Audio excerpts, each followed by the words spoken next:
জীবনে সবচেয়ে নীরব, সবচেয়ে শক্ত, অথচ সবচেয়ে ভাঙা মানুষটির নাম হলো বাবা।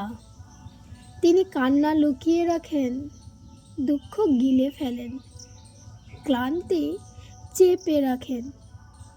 বাবারা কাঁদেন না, এটা সমাজ শেখায়।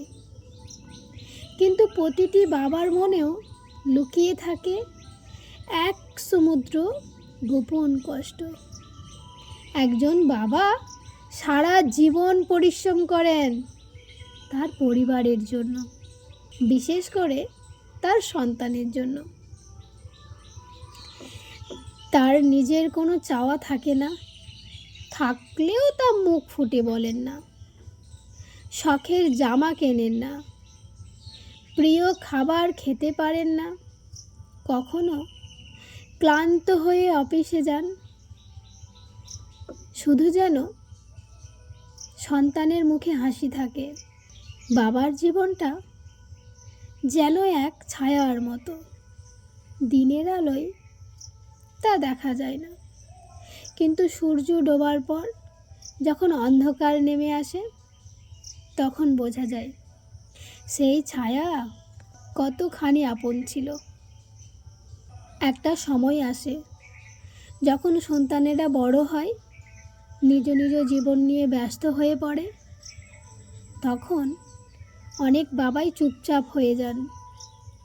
তারা ফোন করে না, শুধু অপেক্ষা করেন একটু খবরের। রাত্রিতে খাবার টেবিলে বসে বলেন না, তোমার কথা খুব মনে পড়ে। শুধু চুপচাপ চেয়ে থাকেন খালি চেয়ারটার দিকে। এই সমাজে মায়ের অনুভূতি নিয়ে অনেক গান, অনেক কথা, অনেক কবিতা বলা হয়, কিন্তু বাবারা যেন চিরকাল উপেক্ষিত এক নায়ক। অথচ তিনিই তো পরিবার নামক নাট্যমঞ্চের সবচেয়ে বড় চরিত্র। বাবাদের কষ্ট প্রকাশহীন, ভাষাহীন, কিন্তু তীব্র। তারা বলেন না, আমার শরীরটা ভালো নেই, বলেন, তুই ভালো থাক, আমি ঠিক আছি। তারা বলেন না, আমি আজ খুব একা। তারা বলেন, তোর মা তো আছে, আমি ঠিক আছি। এই ঠিক আছি শব্দের আড়ালেই লুকিয়ে থাকে বাবাদের সব না বলা কান্না, সব গোপন কষ্ট।